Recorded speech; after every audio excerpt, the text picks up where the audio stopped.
We're live. What's that in the world? Happy Friday. Welcome to another episode of Cognac Confessionals. I'm your host, Deshaun. Here at Where Media Meets Studios in conjunction with VJTV, Pharaoh Films, History in the Making Entertainment, Keep It Cloudy Productions. Shout out to the Venus Lounge, Drop Knock. Uh, what's with it, world? You know what I'm saying? It's Friday, August 23rd. Uh, in the year of the, never mind, I ain't gonna go into all that extra shit. But what's happening, man? Thank y'all for tuning Yeah, in. yeah. We got a great show tonight for y'all. This is one of them powerful. Probably one of the best shows of the year. Yeah, I'm really Because I looking must forward say so to this. myself. Tonight is yeah, we going deep. You know what I'm saying? You know me. Usually I'm full with jokes and innuendos and shit, but I'm really Triple gonna sit back. entendres. Yeah, I'll be giving y'all them That's isms. French. Yeah, but that's tonight French right there. uh, we gonna go there. So I'm gonna let everybody introduce themselves. Starting with my co-host to the left as usual. I'm Pharaoh Films, and I'm not from 63rd. I am Angel, and I survived. Thank you.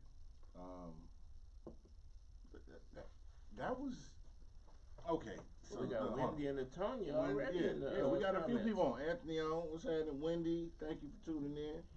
Got Eric Lewis in the building. Antonia, thank you. I mean, you introduced yourself and that you didn't give yourself enough props. So I'm gonna do what Give you're her supposed props. to do. Don't This do that shy sister, thing. I'm all that. this sister is a survivor. She's an author because you got a story to tell. She Yes, has a indeed. testimony. She has a movie. Mm-hmm. She's a survivor. She has, like I said, she has a story to tell, as many melanated queens do. And I want to give this sister her flowers and roses Yes, indeed. and live in her face. And this interview, we've been chatting for a while about setting this up. Oh, really? And yeah, we have. Oh, okay. I thought I was doing something. No, we when Thomas was on, Oh, okay. yeah. Now, see, my He thing he is that liked it up. He was like, "Bruh, you sis," and I was like, "Okay." she So got she was so like, much "Hey, charisma yes." that everybody I was running into was, "Hey, you met Angel? Have you talked to Angel yet? This and that." So I'm like, "Well, Yeah. where's Angel? That everybody talking about her." Oh, Yeah, So I'm like, "Well, all right." So I reached out to you, thinking I'm doing something. Come on down to the show, I had and already. y'all Yeah, already you been were, talking. you Okay, were. I am okay, honored no, but to that's be good because here. Okay. I told her I was like, "This month." She's like, "Okay." okay. So then that was just It's supposed to organically happen. meant to be. Yeah. We've Okay. been You we've still been made it happen. You still we connected those Right. dots because I've been waiting to get here. But yeah. of course, She you been know, yeah. it was She a been journey tagging me. getting actually here. So, So I just want to give you I blame Eric for that. I want to I give get your you spot. your props and salute you because you got a story to tell and I want to hear this story because it's an amazing story. Um, but I just want to tell everybody let's give props Yes, and salute indeed. this young sister that's here amen. tonight. Because a little bit that I know is I'm I, grateful. We it's was powerful that you overcame that, and now here you are, and about to take it to a whole nother level, and that's truly Amen. impressive. My yeah hat is off to you. My stand is just not just for me. Hmm. I know there is a million me's out there. mm-hmm. Um, and like I say, I've been in my dark place for 9 years. It took me 9 years to say I can tell my story and walk away not caring Hmm. what you say or what he say. Because at first it mattered what they said. Right. Now it don't matter what they say because what's my truth is my truth, and it's some other people's truth. Hmm. So this stand is just not for me. It's not just for the urban Hmm. community either. It's for all cultures because we all get better. Hmm. We all run across the wrong men. Right. Hmm. So for the people that don't know you, oh, thank you for the. Oh, yeah, you know what I'm saying. I keep it. I keep Hey, it Wendy sexy, Jones. Dex. You know what I'm saying. I stay fly. You know what I'm saying, like an airplane. Zoom. Uh, but your story, like we was conversing, and I've been following. So for the one people that don't know you, tell the people where they can find you on social media and who you are. I am Angel. I survived Thomas Spann because love can happen again to women. Y'all listen when I tell y'all tonight. Okay. And I'm Angel I Survived on TikTok, and I'm Angel I Survived on Instagram because I am a survivor. So your story, and before we go into that, where are you from? I'm from Nashville, Tennessee. Tennessee, Okay. Nashville. You know With what I'm saying? what the boy young boy called Cashville. Cashville, Tennessee. Tennessee. Mm-hmm. Yeah. Young Buck land. You know what I'm saying? Like we were speaking earlier. I was out there in Chattanooga when I was a young kid. I was a young whippersnapper out there. You know what I'm saying? I didn't travel this globe. You know what I'm saying? I didn't touch my feet on many And of for you motherfuckers' youngsters that couches. be trying to get record deals and bump your head against the wall, But write you a couple country songs. Go to mm-hmm. Nashville and literally walk down the street, I, and I, somebody will give So you at least a publishing deal at the very least. I object. yeah, I will not let him do us like that, but y'all know we are the home of country music, and I true. really do. Right, And I right, really do love country right. music. So when people see me riding down the street, I know they look up like, hold on, don't you do that now? I'm from Tennessee.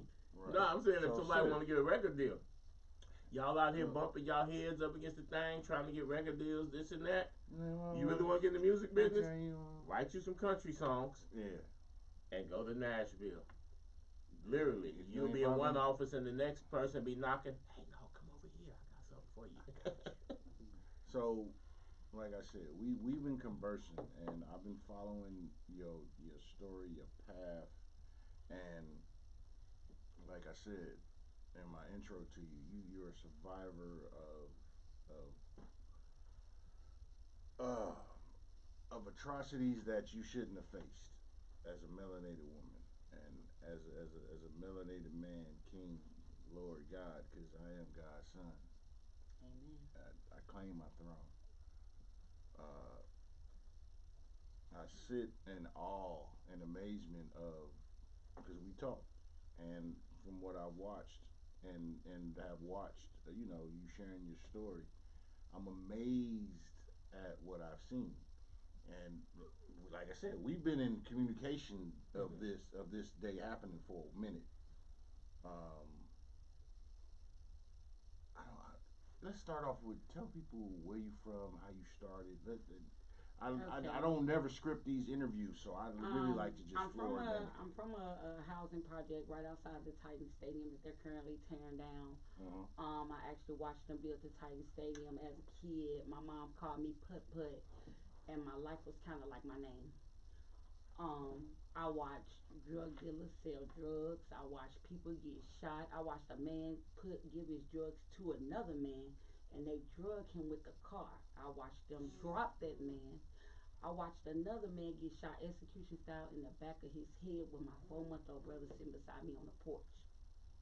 She done seen some shit, y'all. By all that, I say I knew where I was, but I knew that I wanted different. Um, but it took some growth. We're gonna talk about it. Mhm. It took some growth to actually acknowledge who I was and acknowledge where I want to be. Um, let's just say at 14 years old, I met a guy in the neighborhood who was popular. He was 16 and he was already selling drugs. Mm-hmm. I was a 14-year-old prayer.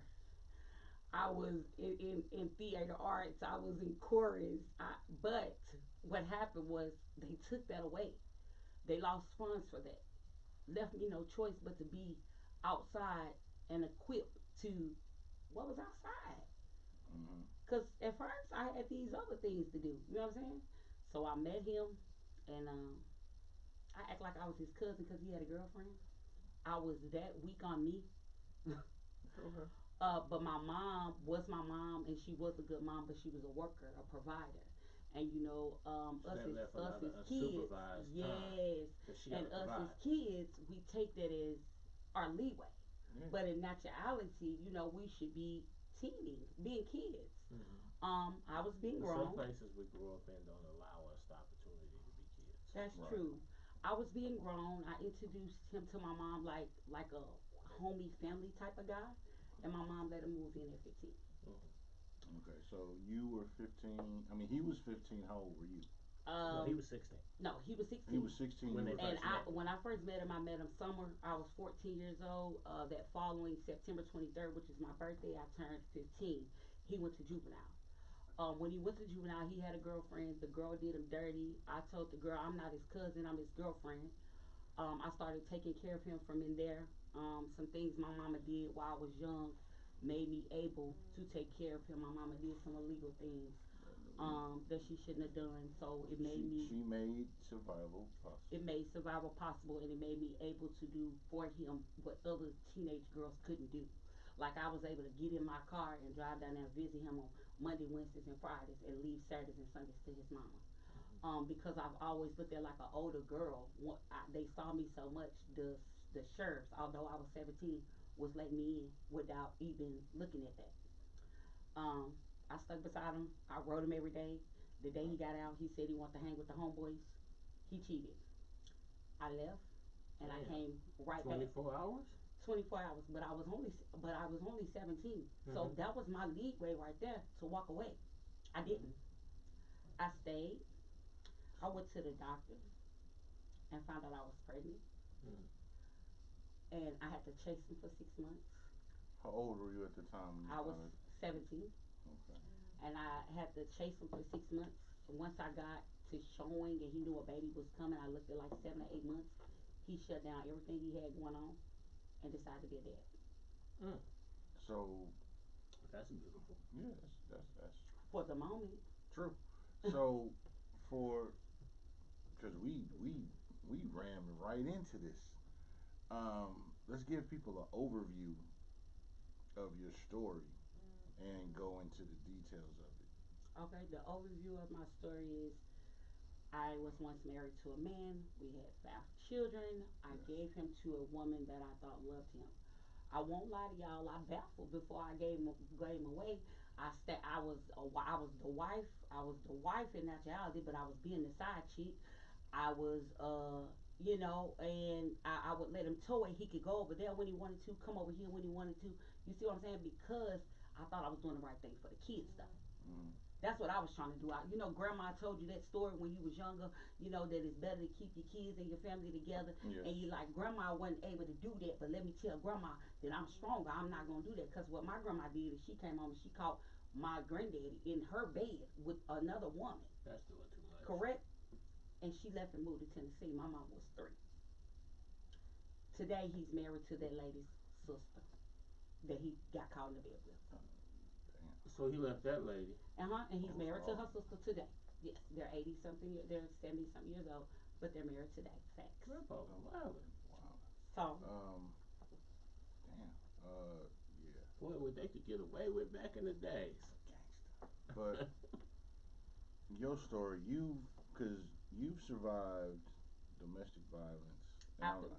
after my domestic violence, I was cut 5 inches across my neck to save my freaking life. That's from what thyroid cancer. I want to give. That's what I'm saying. I want to give My abuser an overview told me I should die. of your story, because your story is remarkable. Your story is that of a survivor of a sister. The same guy that you My knew. abuser told me I should have died after being cut 5 inches across my neck You have a hell of to a save story. my life. Yeah, bro. 7 years ago. She has a hell of a story that needs to be heard. And can I? We want to pop our collar. This her first spot telling her story besides the movie. This her first stop telling this story. Nobody has got me an in-person interview, and I really And want. we, like I said, we've been chopping it up for a minute to have this here, and I'm honored. I'm graciously honored. Real spit, no bullshit, no gaslight. I'm graciously honored for you to come and tell your story here first. I am, because I'm always, you can watch this show. I always say I don't give a fuck what niggas do, but if you ain't don't do shit to women, don't do shit to children. You do shit to yourselves and off yourselves or whatever. We don't give a fuck. Don't fuck with women. Don't fuck with children. That's been my stance forever. And he got. This is some truly evil and sadistic behavior. But Yes. to be honest with you all, Did he get caught up on drugs or something? because he broke my nose when we were 16. You see this? Mm-hmm. People think this is just a regular hump in my nose that's supposed to be here. He broke my nose when we were 16, but I told my mom that I ran into a wall. Oh. So, no, it wasn't. It wasn't even about the drugs. It was about the control of a woman Or what did his mom do to his dad? I mean, what did his dad do to his mom? Was he So, violent with question. other men, or just with No, women? just for women. So, question. So, we're gonna delve into. I want to delve into this because I know you said you want to go deep. Hmm. So, and I don't have no scripted questions. So, all questions and questions gonna come up. And y'all in the comments watching, if you got a question, please put it in the comments. And also like, subscribe, share the live. You know, because this is about empowerment and education. That's really what this is about. So, you guys, you were you were teenagers, and you met. You know, we all know the teenage young puppy love phase. I mean, come on now, we all done been there. So let's not act like we ain't human. Hmm. Uh, how long before introduction to this person and before you start having situations that if you look back now, Red even flags happened when we started. It was already a red flag. We should have never been together, but I didn't love myself. I lacked that that's self-esteem understandable. as a little girl. So I went into feeling like if I'm 14 and he liked me, we should date. When really, I didn't know what I was doing. You said you love me. I said I love you, but I didn't even love me. So everything that you were delivering to me, I was calling love because I didn't know how to love me. Mm, Got that's you. powerful right there. So you guys met. You were young. Like you said, you played the role of the quote unquote cousin to whatever he had going on, and there was a point in time where you told me just because this is before we was talking that he moved in. You convinced your mom to let him move in with you. He moved in with me to the point where I would go to school, and you know how girls in school looking for a boyfriend. I'm like, my boyfriend at home in my bed. But to me, I didn't sound as dumb as I sound now. I sound dumb. Oh, because you thought you was. No, but here's the thing, and that's some wild ass shit to have live in. I mean, I was 15 with 19-year-old live in, so I get it. I understand it. This Was he getting to the bag? What was? I He mean, he sold drugs from the day I met him. He was a 15-year-old hustler. He mm-hmm. was always a hustler. I couldn't take that from him. Like to the point where he wore like I would give him the money to get the bag with. As a teenager, as a kid, I would give him the money, but he definitely knew how to make more of it. And that was that on that. So it was like as we got older, at first he got the grandma key. You know what dudes do? First he got the grandma key, then he went from the grandma key to the Dodge Magnum. Oh, boom, boom, boom. The hopes went up. Excuse me, but that's what they so did. Meanwhile, I'm a housewife and I'm pregnant 3 years in a row that year. He's out doing what he do. We're in the car, we're arguing. He backhand me and knocked my teeth out my mouth. And helped me look for him. so Wow, so when the I wow. just got a question, and I know you said you we can go deep. I just as a human, I have an issue trying to take you there. When it comes to having people relive trauma, so I'm gonna try to keep my questions uh, super hyper respectful. But you already told me it's no hope bar. You say you want to go there. I know that, but Yeah, I mean, it is just what it is. I'm an open book. I know, Anybody can read and I me. respect it. It's all love. When how old were you when you had your first child? I was I was 18, and 4 days later I had her. I turned 18, and 4 days later I gave birth to her. So I'm 923. She's 927 of 2007. Okay, so you guys were young. You were And it felt like the dream. He was there. The end of my pregnancy, he was there. The whole time I was in the hospital, he was there. When we took her home, he was there. Um, he was there. We moved out when she was 3 months old, and I had just gave him money. I had just started a job at Kmart, and I gave him money to get re-up. So of course, because we just paid a deposit for this house, and we need money for the month. But we're moving in a project, and all I want right now is a bathroom set. So I asked for a bathroom set. and I was not down the flight of stairs. Hold on one sec. Let me shout out. What's up, Dom? All right, Monique Demuse. Thomas tuning in. What's up, bro? Thank you for tuning in. Good old Thomas. Thomas. That's my guy. Um, like I said, we chopped it up, and I want you to lead this conversation more than me because I don't want to feel like I'm pulling shit out of you. I don't. But your story, like we sat here, you guys. We sat here and was chopping it up, and she was telling me some stuff, and I'm like, wow. He slept with all of my neighbors, all of his crack sales. This nigga was like, Sound like reckless Like- town, like reckless like behavior. an '80s town nigga. Like What? one time I came downstairs and he was in the kitchen serving his sale and they jumped. And it happened on many occasions, but it never really dawned on me until like so many things started coming out and people started saying so much, and I really feel like I knew, but I didn't want to believe it. I wanted this thing that people didn't have where I'm from, that family. What was the turning point for you when you decided, you know what? I don't want to be a part They of put the this police. anymore. If the police wasn't never put in y'all, I probably would have still just been letting him come back and go when he pleased. Like, say this, I didn't even have to see or deal with his main lady, but if she knew that he dealt with me, she would call the police and say, "Yeah, I got a order protection out of her. She was here. I slept with him in her house in her bed. I made my son in her house in her bed. I came as a side chick. I did sleep with him in her house in her bed, but Even though y'all was married. I was his wife." So yeah, that's and like so for the And I went to jail for sleeping with him in her house in her bed. But this is why I went to jail, and it was wrong. When I left, they got to fighting.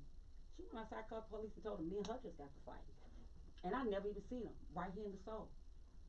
so y'all this Did story he bond is me deep. out? Yeah, he bonded me out. Mhm. So when this question, this incident happened that you're talking about now. How far along in you guys' relationship? My son is 10, and I was with him for, this was the end of our relationship. My son is 10 years old. That's the last time I literally dealt with him like that, 2014. But we were together for 12 years. We dealt with each other for 12 years. We got married in April 9th of 2009. My son was made in 2014. When I gave birth to my son wasn't born for 2 hours, and he allowed the woman we were still married. He allowed the woman that he was dealing with to post my son in the middle of a man and him that he thought I was dealing with. And that man had no possibility of being my child's dad. While they were doing that, you wanna know what was wrong with me? I was stuck at the hospital because I couldn't afford a car seat. Okay, hold on. Yeah, your story go, Antonia They're saying the volume is low. low. Mm-hmm. Can y'all hear us? Monique says she's glad you were okay now. Yes, Amen. definitely. Thank you, Monique. Can y'all hear us now? This is like I said, I'm Now, with all of his abusive behavior and this recklessness and having another woman, did he pull the typical thing like when you was enough and you want to leave, now he won't let you leave? Oh, that was always okay. So he he left me, y'all. He had a baby on my daughter's birthday. This is gonna make me cry because it always make me cry. But Please I control. gotta say it. I'm gonna cry, but I'm gonna be okay. It's okay. They gotta feel me anyway because if you don't cry, let me tell you something. If you got a story like mine, and you don't cry, you're not healing. And I'm still in my healing stage because I'm watching my daughter heal from a heartbreak I didn't do. Her dad broke her heart before the world got a chance to.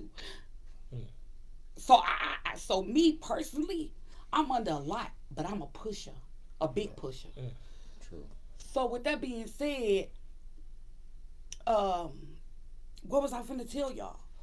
He had a daughter on your daughter. He had a daughter on our daughter's birthday. And I'm so in denial. Like, I wasn't in the social media like I am now. Because I like I say, when I got married at 19 years old, y'all, I looked at myself as a 29-year-old married woman. You got to do what you got to do for your husband. So I became a cooker. Do you know I was at home cooking for him on his birthday? And he was out with his side chick eating a place I never heard of in my life where they cook the food in front of you, baby. I'm at home baking little chicken. Japan. And you eating Japanese and kabutos. Do you know how that felt as a black woman? Hold on. Yeah, go for it. So, the daughter was born on my daughter's birthday. He dropped me and my daughter off so I could get my daughter ready for her birthday party. And he didn't come back for 6 days later because he went to be a daddy to that new kid that he told me didn't exist. Got on social media, that child name was posted, last name, his name. He signed the birth certificate. I'm his wife. When he came back, he said, I told her that I want my family. I'm going to be with my family. And I want to know if you're going to accept the child. What did I say? Yes, I am. Do y'all know that he was really using me so he could stack up his dope, make his money at my house? He stacked up enough money. He got her and that baby and moved them to the suburbs. So when he did that, his cell next door told him that I had somebody new. He came and shot at us. Wow. He shot his gun at us. That's the type of thing I can't understand. Some of these fellas, they put women through hell. And You then can't handle it when the rabbit. and Ain't then no don't fun when want the to rabbit got the leave. gun. And I've never understood that. And don't get me wrong, for full clarity, You can go I cry in done the car. for a few full clarity, I done put a couple women through hell. I have kids who share the same birthday but don't share the same mother. I once had 4 kids in a year. Like in a 12-month period, I had four different I got kids. 2 back In to fact, back. my favorite, Tommy, is watching right now. So, and she looks down, but I have. Hey, Tom, what's up? Yeah, Tom, As they what's up? say, some people say project twins. Tom, I had, you know what's up? I had project quadruplets. I'm trying to say what's happening. But Tommy, what's up? But I can say this: despite all my trifling Your trifling shit. and philandering, I never James put my hands on nobody. And when somebody said, "Hey, I'm through with you," I might have begged them and pleaded because my ego don't want them to live. But I never made nobody scared of me. I never did none of that. Mm-hmm. So I had some trifling tendencies. But So I can understand the trifling, men chasing everything. I can understand. I ain't gonna sit here and play like I'm no saint. But all that, I done dogged you to the limits, and then when you try to leave and do better, now I'm gonna try to kill you or beat you or abuse you. Yeah, that's. I never understood cats that operated like that, because man, some of them, all you gotta do is just treat them just a little bit better, and they ain't going nowhere. So. Nowhere. Conversation run the nation. I don't even Procrastination understand. is a violation. But to your story. Hey, So, Tommy. But Tommy, you the prettiest ghetto quadruplet on earth. There it is. So, with your story, because like I said, you got a movie about your story. Give a quick synopsis of your story, because I know you had, because like I said, Quick synopsis of my survivor. story is I am a domestic violence survivor. Yes, I'm that's- also a mental health survivor, because there were times that even before and after this that I wished I never woke up, and that I still didn't love myself, and I cared what the world had to say about what I've been through. I am a thyroid cancer survivor. I was cut 5 inches across my neck to remove my thyroid because my thyroid was cancer. I am also an autism mom. Okay. I am a double autism mom, and I thank God for that. In That's it. You have a beautiful, 2016, powerful I story. gave birth to this little boy, and God told me that he will walk and talk, and the doctors told me he wasn't gonna walk and talk, but he does. After dealing with him and observing Look at him, God. I realized that Won't she I had do been it? an autism mom, and that my son at home was also autistic. So 4 years ago, they diagnosed my now 12-year-old with autism.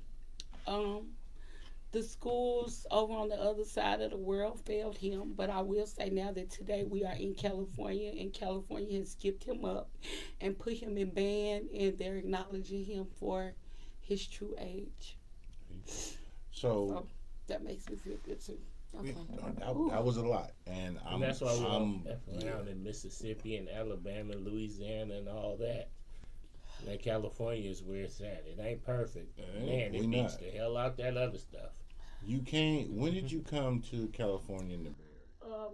I've been working with, of course, my writer that I love to death. No matter what we go through, Thomas Carter, I love That's him my to death. guy. Good Tell old him Thomas. this. And my headache, That's my my guy. biggest headache. But I will say, I love Eric M. Lewis. Like He in the building. That's my one of guy. I was mine. wondering, He's what does sitting the guy. M stand for? I don't know. I think the M stands For making for. it happen. He said it stands for Miguel, but I think it Yeah, that stands is- for that is making Miguel. others happy because he's always somewhere trying to in the make building. others happy. Mm-hmm. But while dealing with him and connecting with Thomas, I was telling Eric a few things that I That's my was guys. baffling with, which was a school system thing. And Eric was telling me, well, you can move to California and it'll be better for the schooling. And I was thinking to myself, you know what, it probably would be better, but I didn't think about the situation of when I get here, Angel, where you gonna stay until you get you a place? So it was like for 35 days. Every other day it would be I would call somebody else and I would call Eric back. Eric, did you figure it out? And I'll tell you what, 35 of those days, 20 of those days, Eric could come through.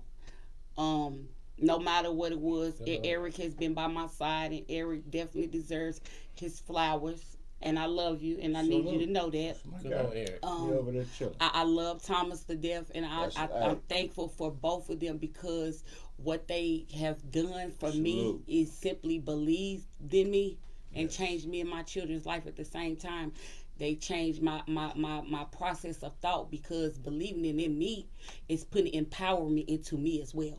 If you can see what I can see, that pushes me. And since day one, they saw what I can see. I know that God is gonna do His big one with us. She will. And I'm gonna keep my faith. Didn't fail me. I live in like a nice city up here in the Bay Area.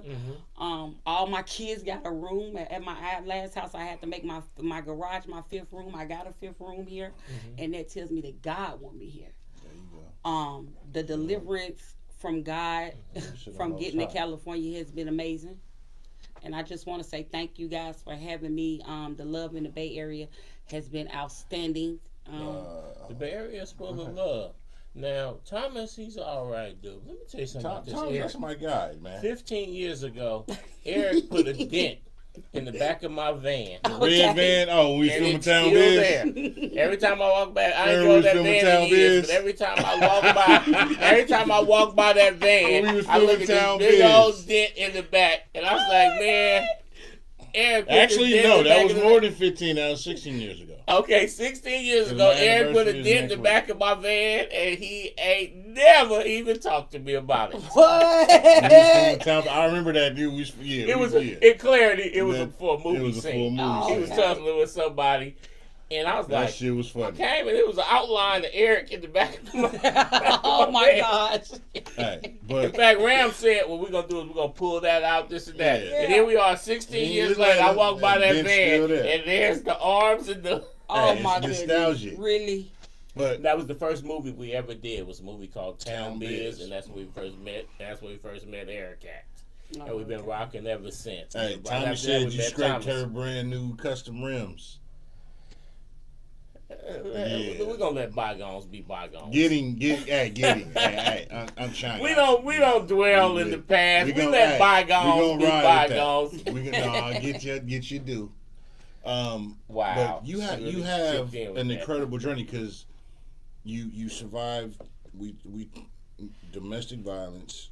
You talked about cancer, thyroid Not to mention, cancer. we left out, I lost all my hair first See? due to domestic violence. My pictures that I post From that y'all stress? see, Or no, from the I went down pulling? that flight of stairs by my Yeah. dreadlocks. My ex-husband put dreadlocks in my hair at 17. By the time I was 23, by the time I was 22, he took my teeth out. By the time I was 23, he took me down a flight of stairs. I cut my dreadlocks into a mohawk style. When you do that, because all that was gone, so I cut into a mohawk style. But once somebody pulls on your hair and then you cut it, it does a breakage. So all my hair started doing in the middle was just hanging off. Breaking off. So I went through a mental health thing where I wouldn't let my hair grow. And the second I felt like I could let my hair grow, I had my battle with cancer. So, for clarity, how old were you when you were diagnosed with cancer? I was diagnosed with cancer 7 years ago. Um, yeah, I was diagnosed with cancer 7 years ago. So that was in the year my son. He was actually. It was August. Shout out to the young king. It was August of He over there. 2017. He chilling. 20, Hey, August of the 2017. young man is here, and I was he's walking up a present. flight of stairs, and I I'm gonna just shout fell. out the young king. And I could hear people saying, "Get up, you're okay." But when I got up, I couldn't get up. I had no control over my legs or my feet. So I'd say about 50 And to this was 60. the cancer. This was the affecting- cancer affecting me. I had lost a lot of weight, but I thought I was doing the right thing with my body. But you could see this big knot in my neck. And so when I got to the hospital, they told me that I was fighting thyroid cancer. Well, no, I was threatening thyroid cancer, that I had thyroid disease, and they would need to do a radiation on me. But I would need to be away from my kids for 3 to 4 weeks. And this is coming from, at that time, my grandma had started getting sick, so she couldn't keep my kids anymore. My mom, she'll take care of the kids, but she ain't keeping no kids. And I really want to be away from my Did kids you have that siblings? long. So, I have question. one sibling. Were you in the Bay Area, or were you still in Tennessee at this time? I was in Tennessee. I just got to the Bay in May. I Okay. just got here in May, and then when I got here in May, I only had my youngest 3 kids with me because I had to leave my oldest 3 kids behind so I could come over here and get things together.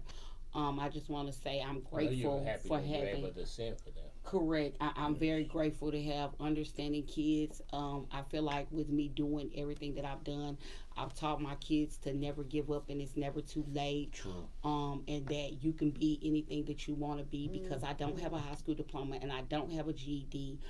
But I will tell y'all that my daughter found her dad hanging when she was 12 years old. I was gonna get into that, but And, you went right into it. Today, she's a senior. Glory to God. I'm about to announce something that I haven't announced, and then we'll go back a second. I'll tell y'all Okay. this. My daughter will be in town here in a few days. She will be graduating from John Sweat here in California, baby. Her mental health is fine. She got this. Sorry. No, that's beautiful. Sorry. And It's so like, she's I giving don't me a want high to drink school no more. diploma, Yeah. something I didn't give my mom. So I feel good after everything that she went through. She is a senior at 16 years old, and she deserves the world. Her heart got broken before the world could even break it. So, like, I know pieces and a bunch of your story. I want to delve into it. Yeah, like Wendy said, yes, sis. Congratulations to your daughter, first and foremost. Thank you, Wendy. Congratulations to you. Because you broke you bull in the china shop. You like, yeah. So your abuser, who's the father of your kids, you mentioned he unalived himself, because that's the politically correct thing to say nowadays. Yeah, say that. I do air algorithms will quotes. knock you off. You niggas that kill yourself, I don't give a fuck about you. I tell you right now, you kill yourself. You kill yourself when you got children. You're a Fuck wild you. dude. But anyway, that's another If story. nothing else, that should push you forward. We'll get exactly. I did feel like that was very selfish, but I speak So generally, for the kids. But I felt like that was selfish. yeah, I'm trying not to be a dick, but to him, God looks after fools and babies. Now, do your kids have a relationship with the other kid too? The outside kids. D, what's good? I'm gonna get y'all ready for that. I'm a woman and a mother.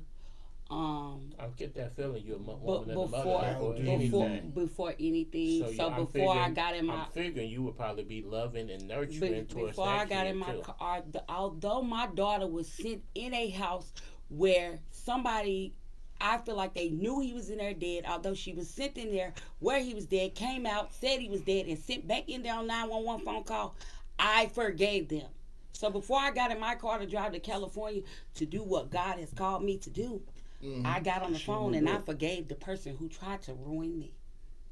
So how? Okay, so damn, there's so many parts of this I want to get into each part. So I'm gonna start with, because you're a survivor, extra survivor. You're a quadruple survivor. Hey man, you're so silly. I'm being, usually I got jokes with this shit. No, I usually, because I try to keep it lighthearted, and I'm really like, I'm amazed. And once again, I'm just as a king, a melanated king. I'm sitting here like, because we've talked, and I've watched your story. Because you tag me in a lot of your posts, I watch, so I'm aware. I know, so I've been like, God damn. And hey, y'all, I'm being just, you know me. I don't do the bullshit, the fluff, and none of that. And I'm just like, damn, wow. And I'm amazed, and I'm proud that you here, breathing, surviving, because of your story. What I know, I know lesser people who couldn't tolerate it wouldn't be here. And I'm glad, as once again, as a melanated man, sitting here and you in my presence, because we've been talking for a while about getting you here, and knowing the I don't know the whole story, but knowing what I do know and what you have shared and you post, I'm like, fuck. And I'm sorry, Young King.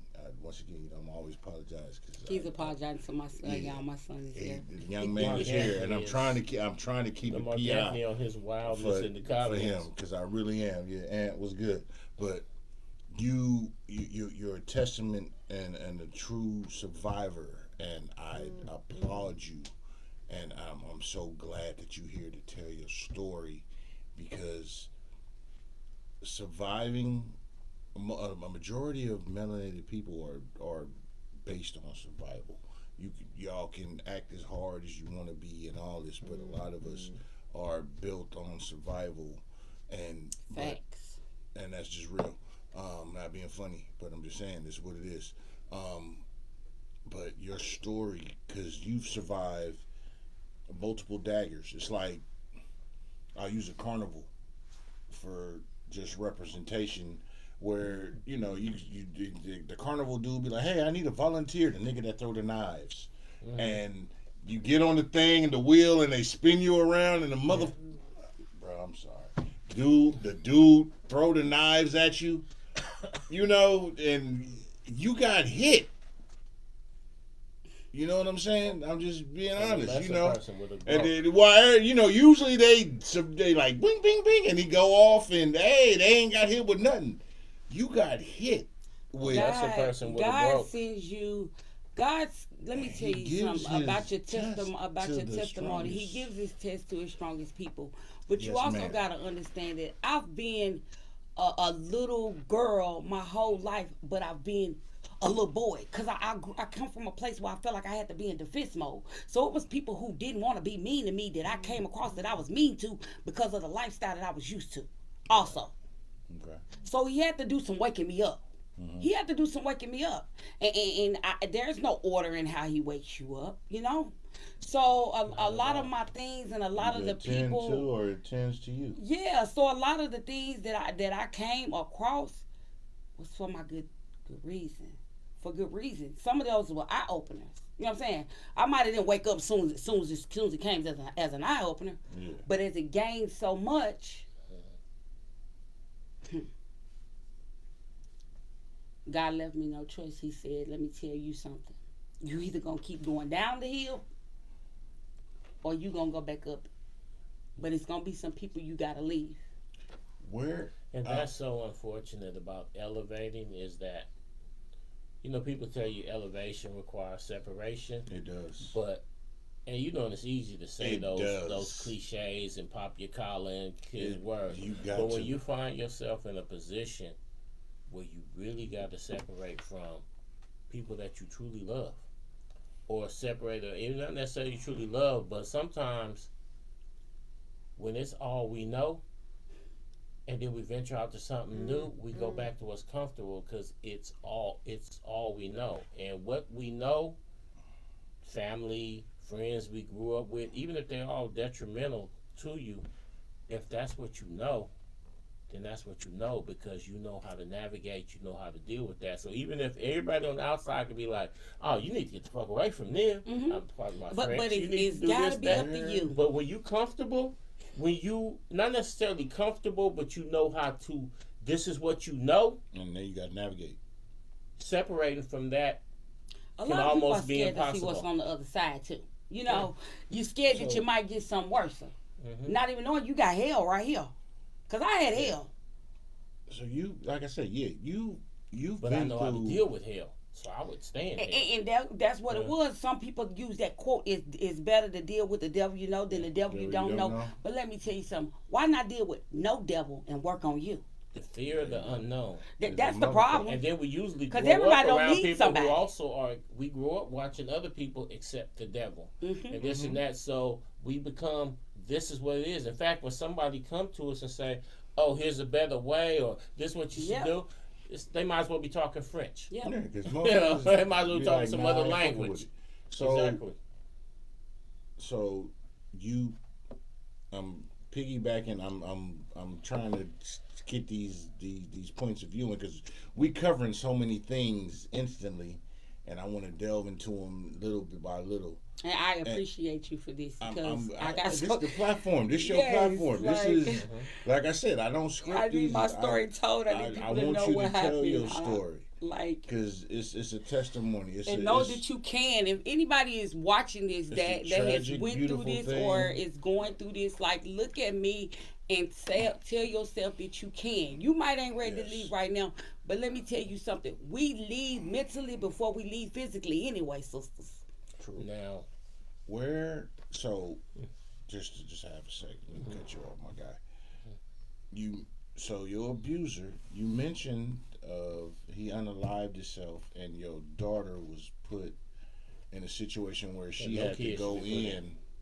Yeah, truly. But I've been personally, I know situations where kids have found their parents deceased. I know that from a personal experience. How is your daughter?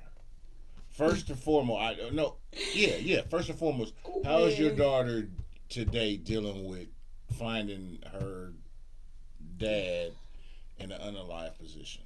How is she doing?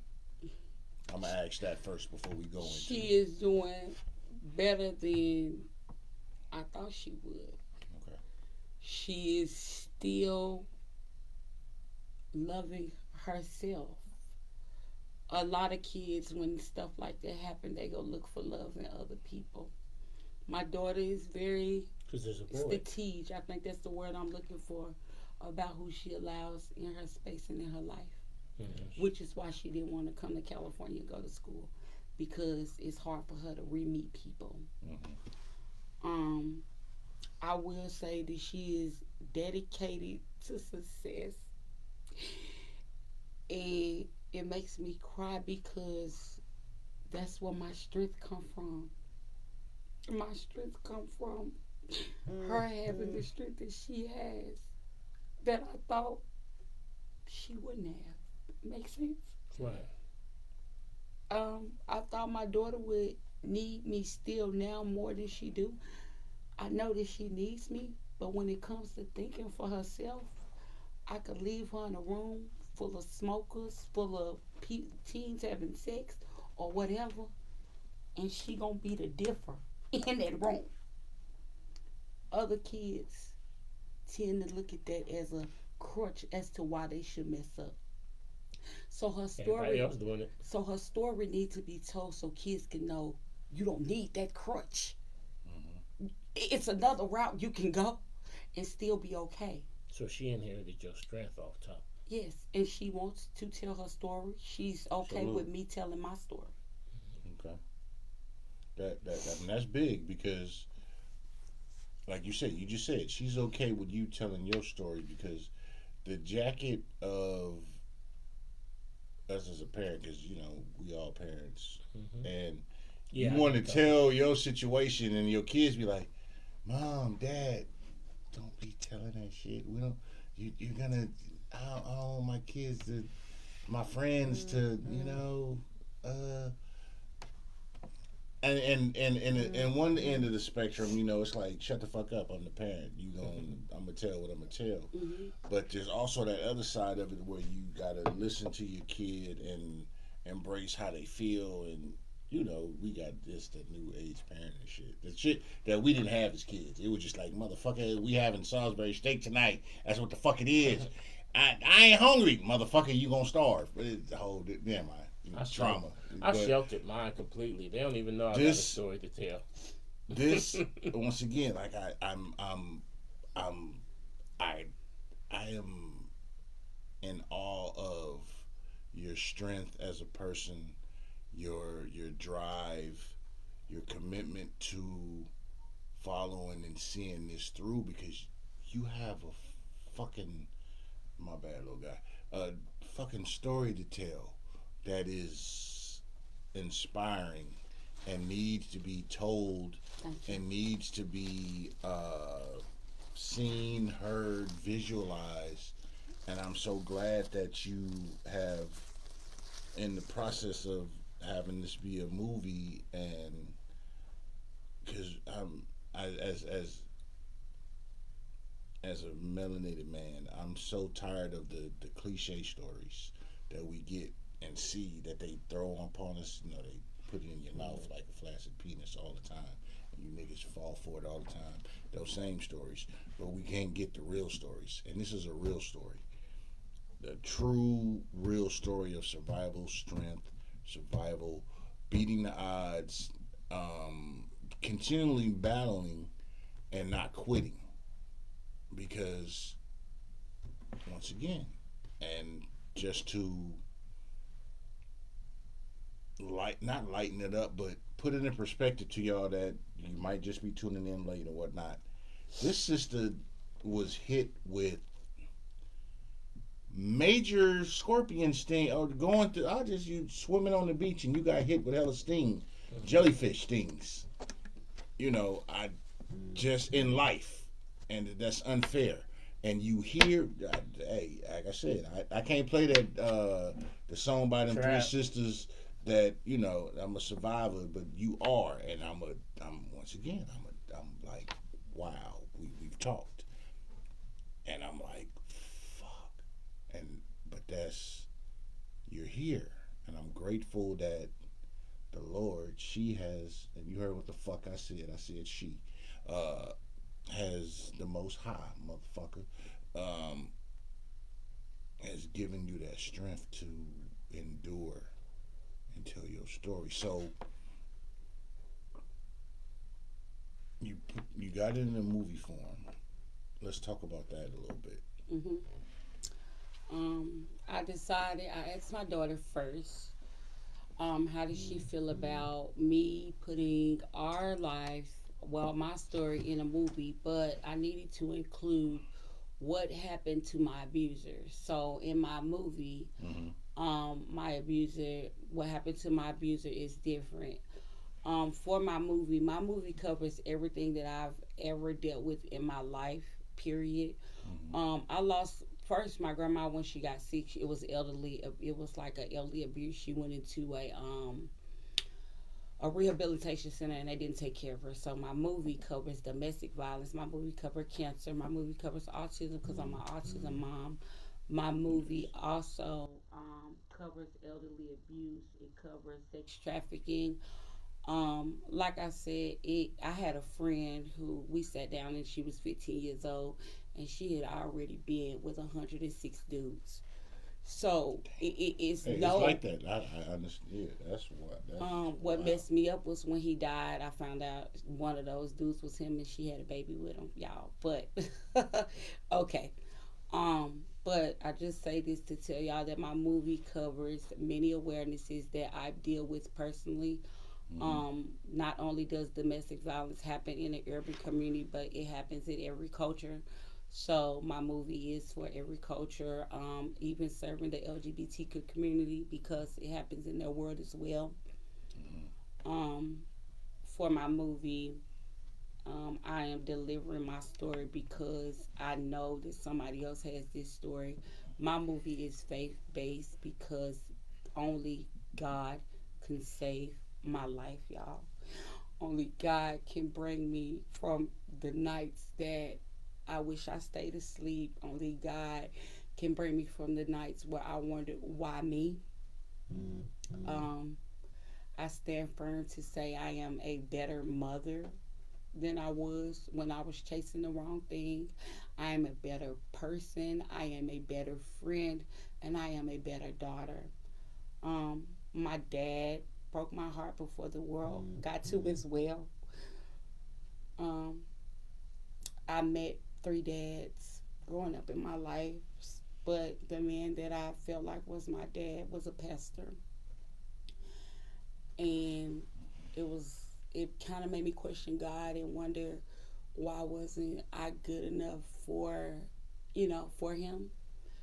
I will say today that for the last year of my life, we do have a relationship. Okay. And to the other man that has claimed me most of my life, I have love for him as well. But I'm gonna be 35 years old, and I've dealt with it so much growing up. It's not an answer that I want to answer. So it's like I just have love for both of them, if that makes sense. You just said you about to be 35. You are young. That's young. Yes, thank you. Youthful. 30, that's young. Lord willing, Exactly a month from today, y'all. My bad. No, I Oh, just you thought could have about came it. out a day earlier. You could have got to be a Virgo.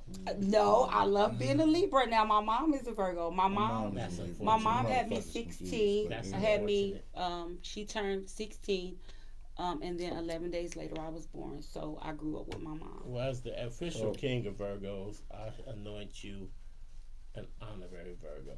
As Oh. you, how? I'm not taking it. So, because we talked about it, but we didn't dwell into it, and I want you to give them, the audience, all your trueness in your story. You said you're an autism mom, and how? Let me see. How is that? I love But you them said to double. death. I love them to death. You're I supposed to love love my them, boys yes. to death. I Salute. love my boys to death. But for the last 10 days, my little one has been attacking me. So it's hard. He has his own dad. My baby boy who's autistic, he has his own dad who is unactive. I don't understand because he's not missing out on anything. You're missing out on him. He's a great dude. He's a great little 7-year-old, but he's been attacking me. It's very hard to be an autism mom when you feel like you and your husband is the only person who understands your son. So it's like sometimes I feel like my other kids don't understand. It takes a big support system just to have Truly a takes a child normally, but when you, and I'll say this, and this is just my personal views. When it comes to autism, I don't see it as a disability, personally, and you don't gotta agree with me. I see it as a It's kid. It's not.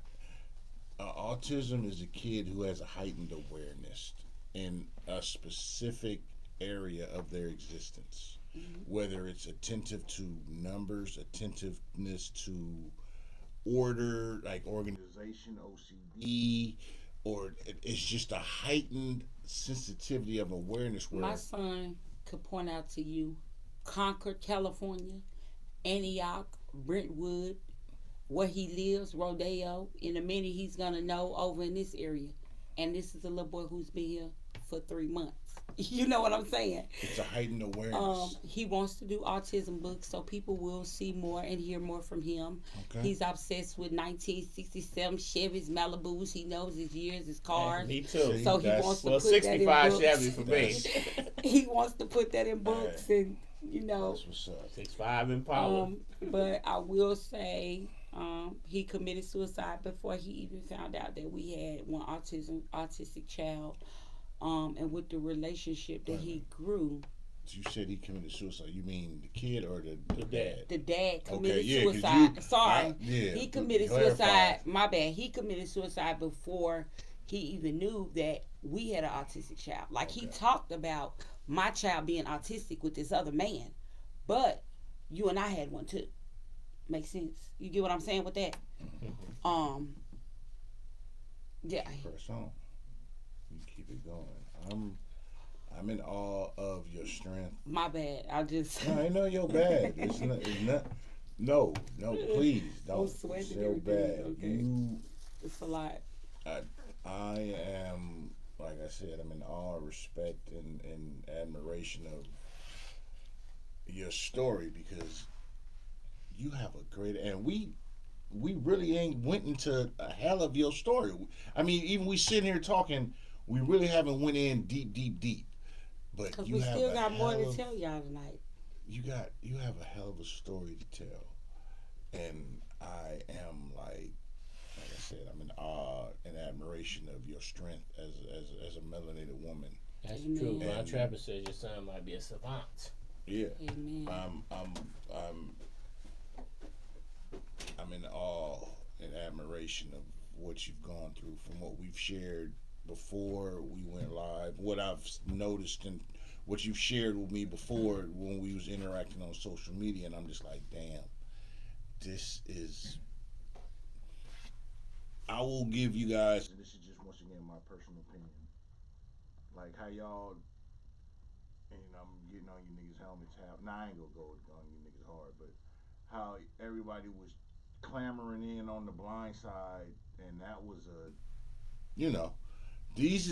a story like this. Your story is some, and I'm glad it's being made into a movie and it needs to be told. But the shit that society, and once again I'm gonna give y'all the air quotes, and it's real air quotes. Fuck y'all. But how can I say this? Being a nigga and just saying it. I'm just saying it. Fuck it.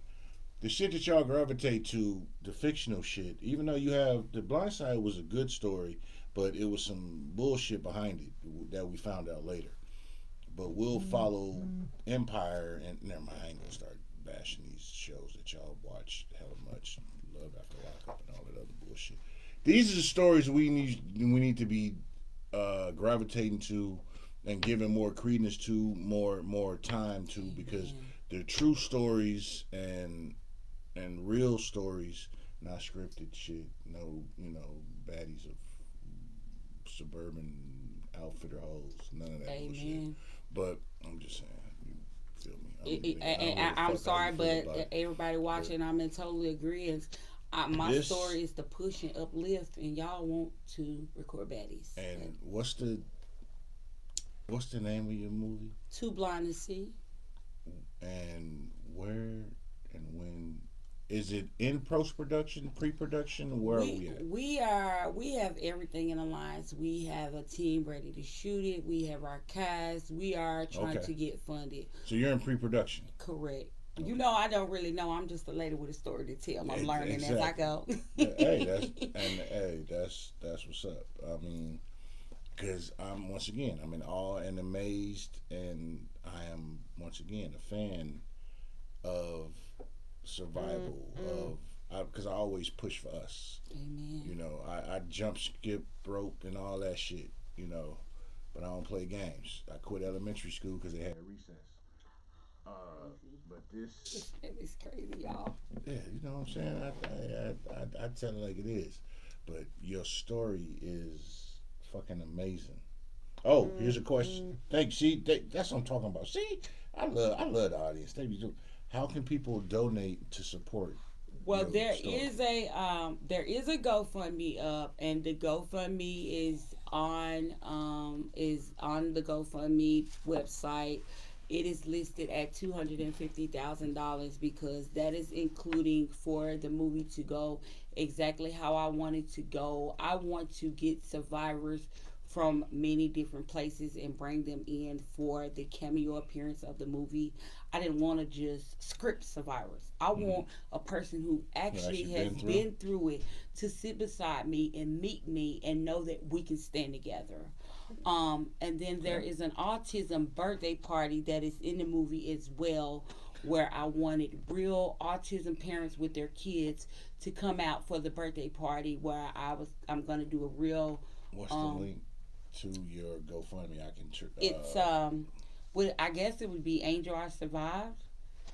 Hold on. Or who... Hold on. Can you? She knows where my go.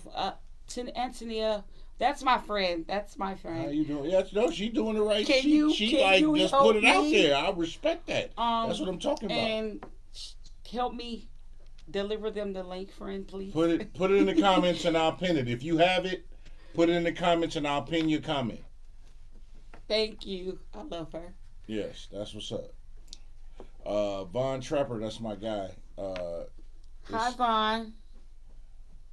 Yeah, Von. We got. Are you? Oh, you can see the comments. Yeah, Is she naming her family? In the movie, my family's names are based on what I've been through. So, in my movie, my name is Faith Gaines. The first name Faith. You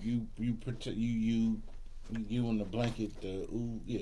And my daughters, their names in real life is Albriana and Lauren, but in the movie, I named them Heaven and Nevaeh. Okay. In the movie, I also named my autistic son Royal. King, salute. I want people to know where I've been and where I'm going. Yes.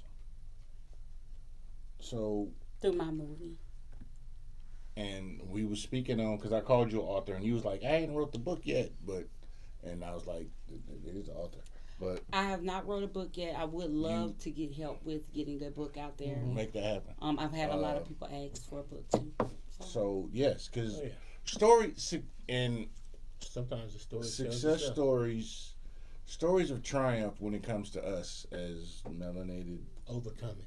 Yes, those obstacles, because you were, goddamn, and I'm sorry, I'm just like, I'm in at awe. Of, like I said, what you survived, what you've been through, because we've talked. And I wonder, once again, sitting in front of you, like, wow, I'm amazed, I'm a fan of it, and I'm in support of, yes, she is, of what you're doing, and you hear Survivor, and it's a beautiful thing. And God, the Most High, only puts upon you what you can handle. And people, in my opinion, my humble opinion, a lot of people take that out of context, and they don't understand it, and they, this is bullshit. Why I got to go through this? Because you can handle it. And we don't see it at the time. And I'm sitting back, as a believer in my spirituality, I'm even listening to, oh, she put it, there it is, I'm finna pin it. There you go. Boom, I pinned it.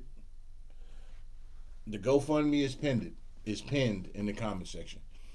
I am sitting back, amazed and in awe of your story. Because as a consumer, we're all consumers. I'm a producer too, though. But I gotta claim my shit. But as a consumer, the content that we consume, we always get, like I said, you get the households of this section and all these different bullshit shows that we're ingested in. Everything is so bullshit. Violence. Don't get me wrong. Violence there's not a point in history.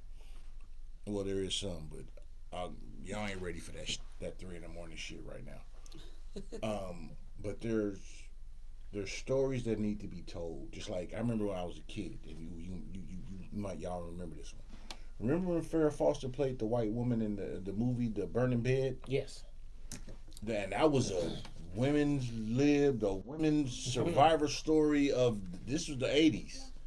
Remember that. These type of stories, your story, to me, once again, in my humble opinion, is these stories that we need to promote and tell and talk about instead of the shit that we distracted with all the time when it comes to black women. Oops, I said black. Only, that's a flash. Only melanated women and melanated people, period. Tell our own stories. These stories need to be put out there, because and your story's not over. It's not. It's still going on. I'm saluting. I'm congratulating. I'm in awe. and I'm a supporter. Thank you. I'm honored to be here. No. The honor is mine. Oh my gosh! I said, I'm just a humble servant. I'm honored to be here. I appreciate you for having the strength, the willingness to come and share your story here. The honor is mine. The privilege is mine.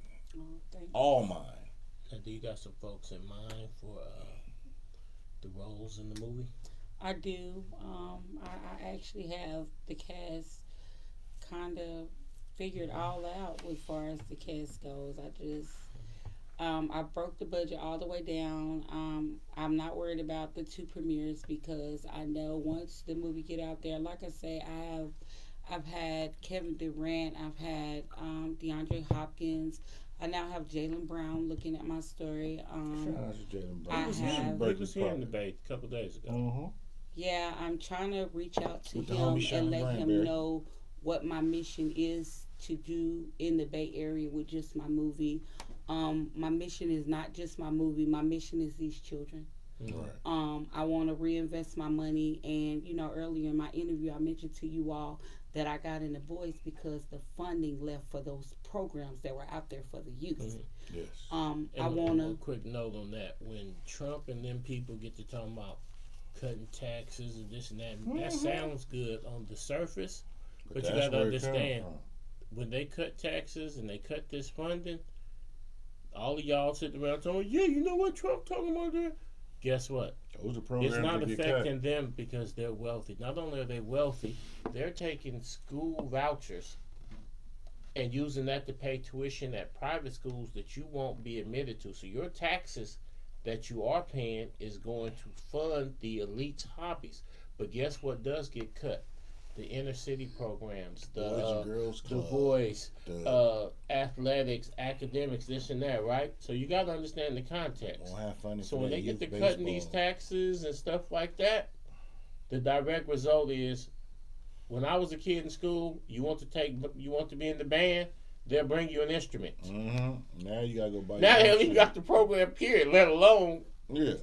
I knew cats who are now. I got homies who are now professional musicians because in the 4th grade they took band and somebody handed them an instrument and they got to practice on it, and now that's what they do. But a 4th grader right now ain't gonna be in band because there is no band. I was in the 3rd grade, 3rd or 4th grade, and I remember, and I didn't pursue it, but these motherfuckers handed me a clarinet. That's trying to get clear. What is it about trying to make Burley brothers get on the clarinet? I wasn't fat when I was young. I was skinny ass nigga with long pipes. My ism was Burley. I get that. I but was no, always I larger remember. than life. I didn't take it up, but I remember in elementary school, these motherfuckers handed me. But you wouldn't even have that option nowadays. No. Unless your parents are wealthy enough to buy you a clarinet and hire your own private teacher. So when we get to talking about I remember when I was a kid, and I tried to explain this to my son, the library was open 7 days a week. Yeah. Now it was limited hours on Sunday, but it was open 7 days a week. We went every day. True. They passed. The Republicans got in power in California, and they passed this thing called Proposition 13. Mm-hmm. And they said it was going to cut taxes, and then they said that the money was going, I don't know if y'all have ever heard the term, trickle-down economics. I understand Reagan shit. And what they said is if you cut the taxes on these wealthy people, then they're going to spend money, and it's going to benefit everybody. It's going to trickle down. But what the rich people actually did was they went and put their money in them. What is them banks over there? In the Swiss banks? Yeah, they put their money over there, and us little kids, we suddenly didn't have teachers' aides no more in the class. We only had a yard monitor, and we didn't have libraries, and we didn't have school books. And you look up and it's like, well, didn't that trickle down to us? Yeah.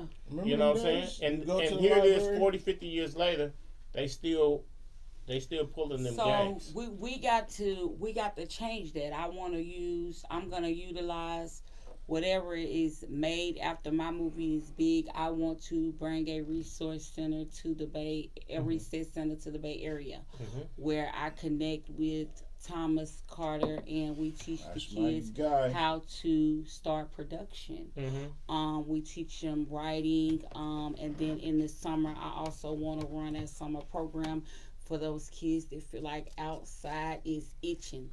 And I want to teach them where I don't care if somebody come in and they teach band. And they teach African dance because I used to do African dance. Funga, lafia. I can get with it. You know what I'm saying? Okay. So I got 2 left feet, but so I'm gonna take your word for it. Only how our kids is gonna know about that stuff is if we introduce it to them. You got to. So here I am. Instead of because now my kids only know about Roblox. That shit. Yeah, and I ain't knocking that person.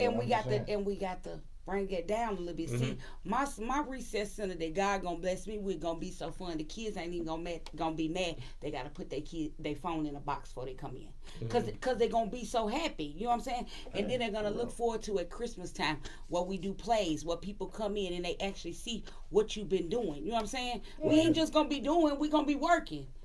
And their parents gonna be able to come in and see what they've been learning. I saw the smile on my mama's face as a kid, and I know what they did to me. That made me know that over in California one day I might want to live there. I said that as a kid. I even took a picture 2 years ago. I ain't gonna lie to you, Cube and Snoop Dogg and them. They came to Nashville to Bridgestone. I'm gonna post a picture tonight so you can know. And on the picture, for some reason, I wrote Best Coast, the West Coast, the Best Coast. It was already manifested. I know, yes, that's what I keep saying. That I manifested this. Like what? I've never been to California. The universe will give you those signs when you say, "Wow, I should have been in California," and the universe gonna be like, "Man, we've been trying to tell you." Yeah. So I got a question for you. So with your GoFundMe, you doing stuff here, back home in Tennessee. Back home in Tennessee, I want to go back at every Christmas, and I want to fill up a U-Haul truck and give out Christmas gifts. I remember there was a lady who done it every year. Okay. Every year. And let me tell you something. It was some years where my mom would say, y'all ain't getting no toys because she got the money to buy them nice clothes and shoes we wanted. So when I went down there and got that toy mattered, but I still had something under the tree. But I can tell you what, my friends didn't. You get what I'm saying? I still had something up on the tree, but my friends didn't. And I'm going to tell you how I knew. Because when we came back in January, my friends were sad. I want to change that. I don't care if I'm putting shoes, clothes, whatever I put on there. And if I say I'm going to do a box, I got 5 families I want to choose in Nashville, Tennessee. And I'm not picking in front of people I know. We're going to go live, me and my kids, because I want to teach my kids that helping people is the way to go. True. Not helping you, because God got you. But if you help other people, yes, the blessed one is the giver. Yeah, so I that's what I want to teach my kids. I want to show my kids about gaining all of that and re-giving it all back. Like I came here, people say, why would she leave everything? This is how y'all finna know how unimportant money is to me. Let me tell y'all something. I knew I wanted to move to California. I had a Mercedes-Benz with a title, mine. But I knew I couldn't drive it over here because it was a 2010. So I sold it. I had a 4-bedroom, 2-bath house that was built in 2022. We only in 2024. I left that house. Let me tell you something. It's not about living comfortably and in a lavish lifestyle. It's about your peace and your sanity. I wasn't at peace over there, and I was robbed of my sanity. So all that materialistic stuff, what God do once, He can do twice. He can do it 4 times. Never be ashamed or scared to leave behind the life you know for the life you want. Hey, that's man, real. we need to put that on some t-shirts. Hey, that's some shit you'll get at 3 in the morning. So one more time, where can people find you at on the social media so they can follow you? And Angel, I am Angel. I survived on everything. If you hashtag Angel, I survived on IG, you'll find me. If you hashtag Angel, I survived on TikTok, you'll find me, because the truth is, I am Angel and I survived. That's profound. That is love. I'm in awe. I'm admiring and supporting, and I got you. I am. Amen, Bridget. How you doing, Bridget? Thank you for tuning in. What's up, Bridget? Thank you. Share the live. Subscribe. Tonight is, once again, as usual, unscripted conversation, and this is paramount with and can I'm gonna go there for half a sec. With the just the presence of, because you gotta do air quotes. Mm-hmm. You got a melanated person running for president right now, but and this is the era of the melanated woman, and I'm not gonna deviate from that because this is about you. It's just dope because everybody's pushing their agendas, and this is the stories. This story is the stories that need to be told, and I'm gonna keep reiterating that because it's a true story. It's not a fabricated story. It's not I did this, and this to get to where I'm at, sell myself out story. Pardon me, excuse me.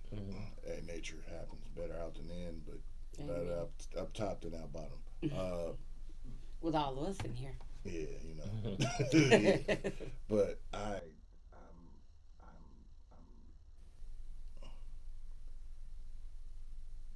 sit in awe of that because you're sitting here, and I'm gonna give you these roses, these flowers, these daffodils, these tulips, these carnations. You sitting in front of me, and we've been sitting here for a while because we were sitting here for a while before we went on air, and you've been through. You've told me we haven't won in everything, but what I know, and you told me, you sitting in front of me, in front of y'all, in front of us right now as a melanated woman, and you survived a lot that a lot of people couldn't go through, and you sitting here, and your aura, your presence, your speech, your storytelling, your everything hasn't been bitter. It hasn't been a broken person. It's the essence of survival, and I'm at a loss for words, and I'm trying to find the words because I'm not scripted. I'm really just flowing with this conversation with you in front of you. That you've sat here in your glory. There we go. Amen. I appreciate you. Because that is dope as fuck. And I applaud you. Because that's what the fuck is up. And I don't know how other way to express it than just to say that. It's dope as fuck. You are awesome as hell. I'm enjoying your light, your spirit, your energy. Awesome. I have and I have a plethora of words, and my vocabulary is immense. But just as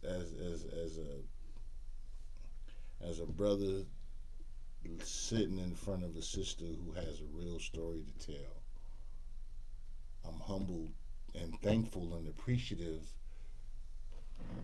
of your openness and willingness to tell your story in person.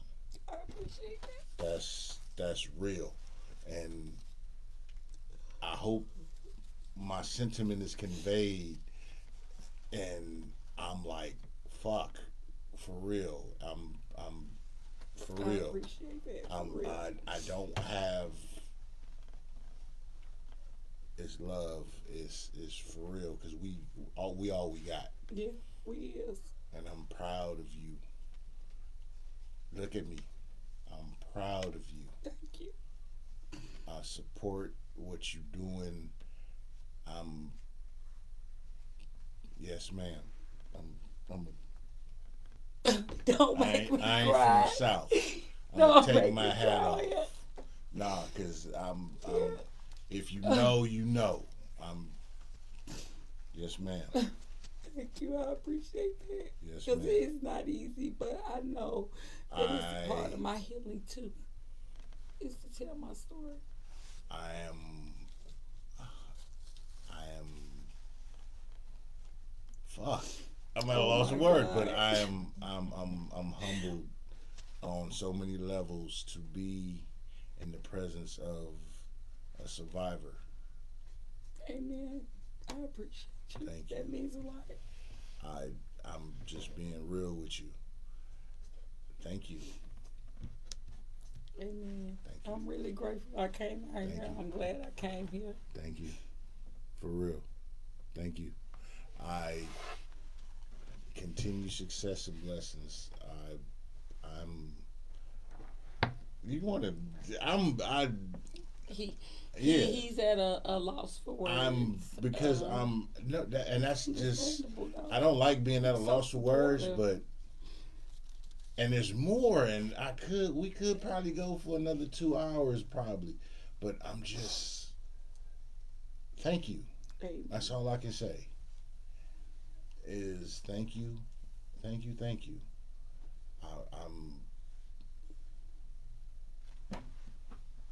I'm looking at you, sir. You, Eric? No, Say Oh, thank you, no, Tess. nah, you ain't Say gotta thank say- you for interviewing my mama. You- Listening you- to her story. I'm talking to you, young man. This is just me to you. I don't care who else watching. We got you. Thank you. I want to see your future. I want to see you achieve and go wherever you go. I want to watch and see it because it's a beautiful thing. I don't know how many people around will tell you that, but I just met you and I like your energy, your aura, and I'm telling you, as a melanated man, black man, excuse me, as a melanated man, I'm just telling you, I want to see you be successful. Hey, y'all. Hey, Sade. You have a fan. Thank you, Wendy. You got a fan, and I want to see you and your siblings. All right, Mark Ann. Thank you, Bridget. Thank you, Hoggy. Hey, thank you for everybody tuning in. For real, this is, yeah. Thank you, For Anthony. real. You want him to come on? If you want him to come up and say hi, Huh? it's up to you. But this young man, Do you want to say hi? You don't? okay, we respect it. But I just want to give this young king his flowers, his adulations in his face. This young man, and have we ever had kids here? No. Yeah, see, but Well, you finna have your first kid here because you He's- interviewing my daughter. this young man has came here and he's been sitting here and he's watching his mother tell her story and spill her guts to us. And I've always been a person that tells you like it is. Your mother's your first introduction to God. I don't give a shit what my bad. I don't care what your religion is, that Yeah. man-made shit, but your mother's your first introduction to God.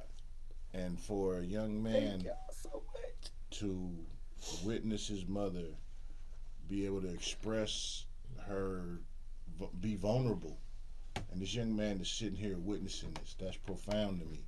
And y'all may get it, y'all may not get it. I hope you get it, but it's profound to what this young man, his future, and I just want to tell you that, brother, young man, I respect and it's all love from me. And to the And to people you. watching who think maybe he shouldn't see this, I'll tell y'all this.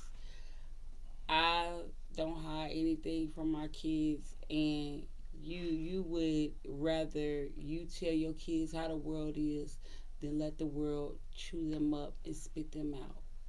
That's true. So, before we go, for the people once again who might tuned in late, tell everybody where they can find you across the board on social media. Y'all can find me on Facebook, Angel I Survived Thomas Spann, and you can find me on TikTok, Angel _ I Survived. Instagram, Angel_I survived as well. I would like to say thank you to these guys for having me. As I stated before, no matter what he say, y'all, it is an honor for me to be here. It is an honor to be in the state of California, in the Bay Area, not in defense mode, not looking over my shoulder, not wondering how tomorrow is going to be. I'm actually at peace here. And I just want to say thank you, God. Shout out to my kids for believing in me and being strong when I wasn't. My mom, my friends, my supporters, not my fans. I don't have fans. I have supporters because y'all don't know how much y'all make this stuff go on. Y'all don't know. So keep encouraging and keep pushing me. Because as I told y'all since day one, this ain't about me. It's about all survivors. And I love y'all.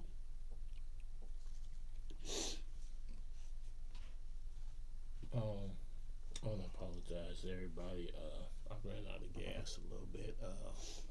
I'm in awe. I feel you. A young man that I knew got killed yesterday in front of Parker School. And 5 other individuals got hit. And a few days before that, Shonda, who produced Monique's TV show, her cousins were killed over on 83rd over a parking spot. 4 people were hit. So I say all this to say that the mayor of Oakland keeps holding press conferences, and I was a part of the recall campaign. We're going to recall her in November. But in District 6, over the last 3 weeks, there's been several mass shootings. The city councilman, Kevin Jenkins, has literally never tapped in with a family, never tapped in with any resources, anything like that. In fact, people are getting shot multiple, because people just got the extendos, they got all that. So what used to be a one shooting, now every time somebody gets shot, multiple people get hit. Kevin Jenkins hasn't shown his face. So even though, and the coroner didn't come to pick this young man up. He got killed about 7. The coroner didn't come to about midnight. It's because, I even had to, and there was a situation where somebody else came, a bystander, extended family or whatever, got into a disrespectful altercation with some of the people grieving. A young man pulled out his gun to kill that person.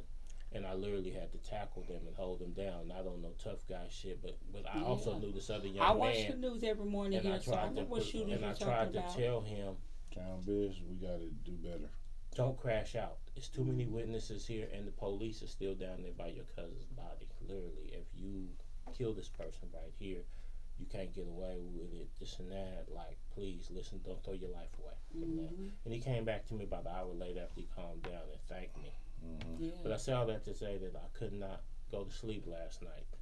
But I had one thing on my mind all night, and as soon as the daylight came, I reached out to some people around the city, and I said, hey, we're going to form a committee, and we're going to recall Kevin Jenkins from office. And we drew up the papers. I gave the people the money, and we drew up the recall papers for District 6. And we're going to sponsor Keisha. Okay. To take his place in District 6. Hey, link and her next up. year I'm going to run for District 7. And we're going to change this city, because we are going to run the city council, and one of us is eventually going to become the mayor, and this is going to become that. But I say all that to say, though, is that I was tired when I pulled up, because like I said, I've been up all night, and I had all this traumatic things happen. So it's been a rainbow of emotions, right? But sitting here talking to you inspired me. Like, if my resolve was starting to falter with my energy, talking to you inspired me to be like, you know what? Yeah, I am going to push forward in this fight no matter what. Because, man, how can I quit by being tired and listening to a story like yours? Like he said, You done dodged the carnival of knives, this and that. Glory You done to had God. about 3 or 4 situations that any one of them by themselves would have broke the average person. Yeah. And you went through all that, and you still push forward. Amen. You push forward through cancer. I remember one time I looked on WebMD for some symptoms I had. Oh my God, you And can't do that. I self-diagnosed myself cancer. Hey, I just got. And then I made an appointment. The doctor couldn't see me for 2 days, so I literally laid on the couch for 2 days, dying. Called a couple people You up, cannot thinking. first. but I called up some people But that did me wrong and told them it's cool. This and that. I called up some people that owed me money. It's Humble. cool because I'm trying to Life will close humble all you. my loopholes. I took my grandkids Well, on this wild shopping Life- spree Well, because maybe I want you them to needed have. that then. I don't Life- know. But I Life wanted will them to humble have. Yeah. I wanted them to have one last good memory of me because I knew I was just like I probably only got 6, but I'd have literally stroked myself Oh into my 6. God. So I get to the doctor and I'm like, man. So I tell dude, I was like, man, this that I got kidney cancer, and I said, blood, give it to me straight, man. I can take it, right? You know, is cancer? Dude said kidney cancer doesn't. You don't have pain. You know what? And I'm looking at dude, and he told me, he said, because of your gut, it's pulling your spine forward, and it's making your back hurt right here. No. And he said, you just need to lose some of your Yeah. gut. If But you I've been lose dying of cancer. If you use Google In my for mind. anything, it's gonna tell you die. Hey, in my mind, I've been dying of cancer for 3 days. Now I come out of the doctor, and I gotta just do some sit-ups. But now I'm thinking about the can you people I tell just me what said, you asked don't Google? pay. Can you tell us what you asked them? What did you type? Well, I started saying, if you got this pain, this and that, and they basically, so I'm like this. But now the people I just said, it's good. Now I'm on some, nah, nigga, it ain't good. The people I just said, you ain't got to pay me back. Because I'm like, why pay me back? Because I'm not going to be here with the money. No. And then I'm looking at my grandkids. My grandkids Can sport I these give- shoes, this Can and I that. All give it to you? No. You ready? But Yeah. I'm just See, sitting you there know. like, I'm sitting I'll there give it- like, I'm gonna give you. like, I'm gonna give it to you raw. So just the thought of having cancer broke me spiritually. Yeah. I just got. So I can only imagine if I would have really had it. And all the things you've been through. So I'm like, so sitting here talking to you today, I'm thinking to myself, I know I got a tough fight in front of me because I'm going to have to take on the whole city of Oakland. But, shit, we ain't no punks. We don't quit. No. So, First of all, your faith don't fail you. Your faith don't fail you. I'm working on a documentary on my I'm what they call a Doubting my Thomas. life My called faith- "Gotta Have Faith." My faith goes with my moods. So with that damn. being said, you gotta have faith. I left one thing out. Last year, I moved my mom to Alabama because I moved here from Alabama, although I'm from Nashville, Tennessee. As soon as my mom got to Alabama, I found out my mom was fighting cervical cancer.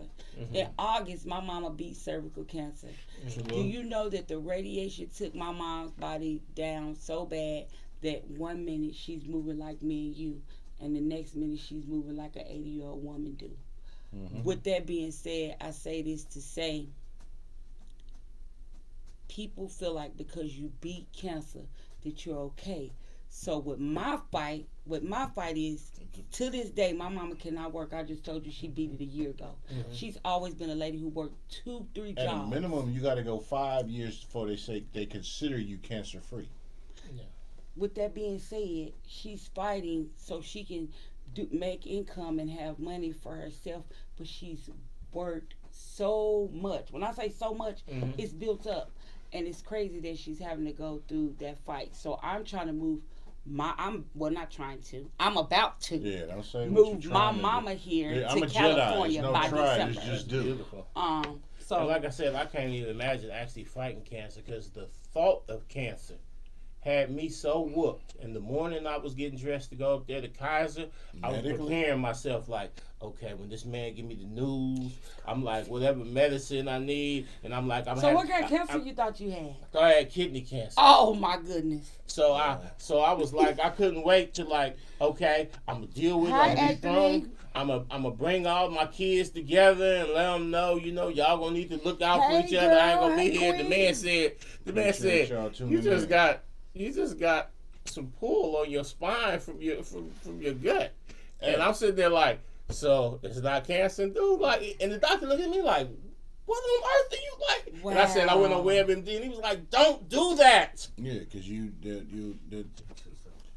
and but the thing is that internet is a double-edged sword. It puts you in more worry, and that's not by accident.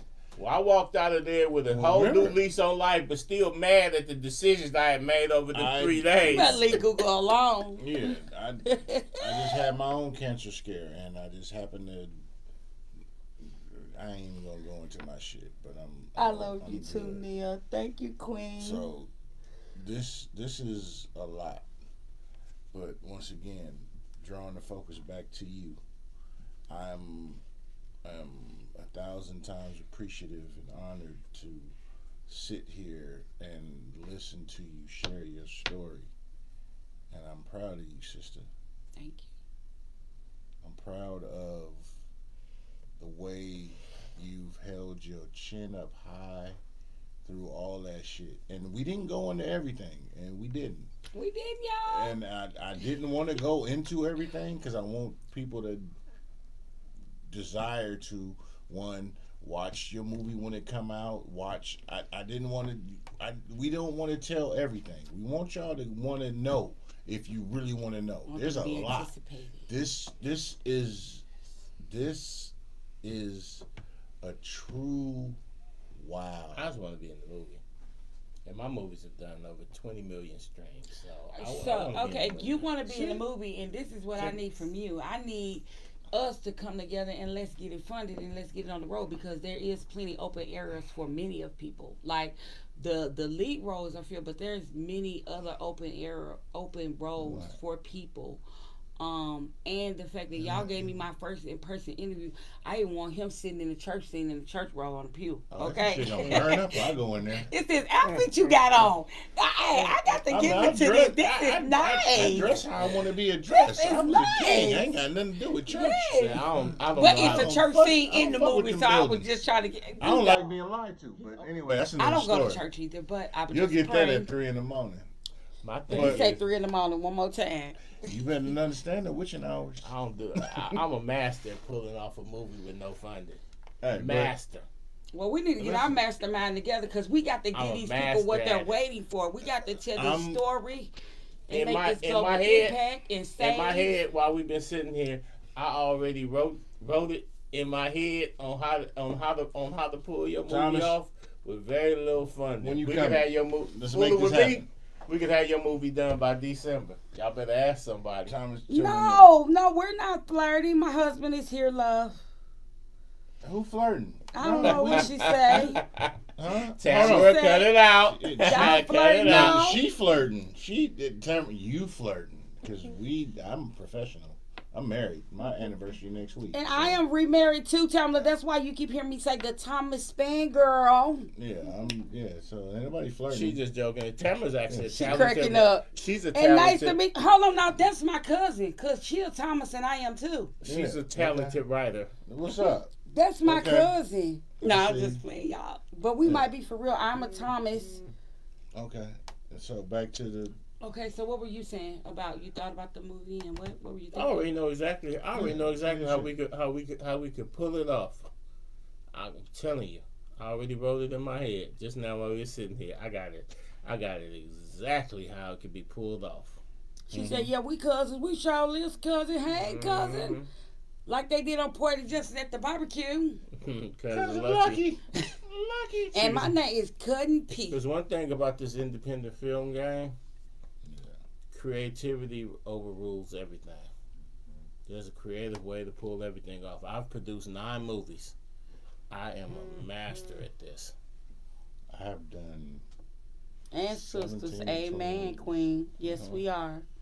Salute. Hey, everybody tune in. Thank you. Thank you for Queen, tuning it's in. coming. Share the page. Why don't y'all subscribe? I'm really just, I appreciate y'all, because you got a movement behind you of people who support, love what you're doing, and love to see your story being told. And I'm, like I said, just that's dope as fuck. Sorry, young man. Y'all, he's so funny. I know, because I got some respect level, but I'm really I ain't ignorant. But when I'm just a motherfucker who, excuse me, damn, see, I'm just a person that say what it is and how it is all the time, and I really don't care about who be around, but I love the kids like Wu-Tang. So, thank you. I admire your movement, your push, the people behind you, what you got going, and I'm supporting. I'm gonna push them numbers, and I hope we make all of that happen for you, because this is what needs to be told. Yes. So, P, tell everybody where they can find you. You can find me across the board at Pharaoh Films. You know what I'm saying? Unbought and unbossed. Thomas, we're gonna make it happen. He said unbought and unbossed. I'm Deshaun, God's favorite son. You can find me at Cognac_Confessionals on IG, Cognac Confessionals on Facebook, Cognac Confessionals on YouTube. Yes. Yeah, It's Cognac Confessionals. Can I just say that? You can always Don't do it. I'm gonna be respectful tonight because young man here. But hey, you can always find me in your chick dreams. Why? Because that's where I reside. At 3 a.m. in the morning. But you can find me everywhere. You can find me supporting this sister, doing what she do. Amen. You know, because Amen. That's what's up. I'm really like, I'm supporting. I'm proud of what you're doing. We really like that. Yeah, and it's Friday. Not like us. King George was Friday Like, night. subscribe, share the page. Y'all tune in every week. Next week, the plan is not to do the show. It's my anniversary next week, Friday. So I'm doing. So y'all make sure y'all tell them happy anniversary. doing- Y'all come to Las Vegas, you do can this. find me though. Yeah, you know what I'm saying? We're gonna I be might somewhere go live from the tables. It depends on if I'm hitting them or making not. it happen. You know what I'm saying? No, but seriously, I appreciate everybody tuning in tonight. Thank y'all. Thomas, what's up, bro? You already know. All right, Devin, what's good? Thomas, we gotta make it happen, part 2. Sounds great. I appreciate everybody for tuning in. Thank you humbly. I'm just a humble servant of the community, just a melanated king doing what I do. I make this shit look good when I do it. Why? Because that's what I'm supposed to do. It's the Sagittarius way. You get that at 3 in the morning. Why? Because that's when shit's open. The word of the day is legs, so go home and spread them. I'm just joking. But seriously. Hey, seriously, continued success and blessings and everything you got going. Thank you. I'm serious again. No, seriously, humbly, thank you for coming and sharing your story, because it needs to be told.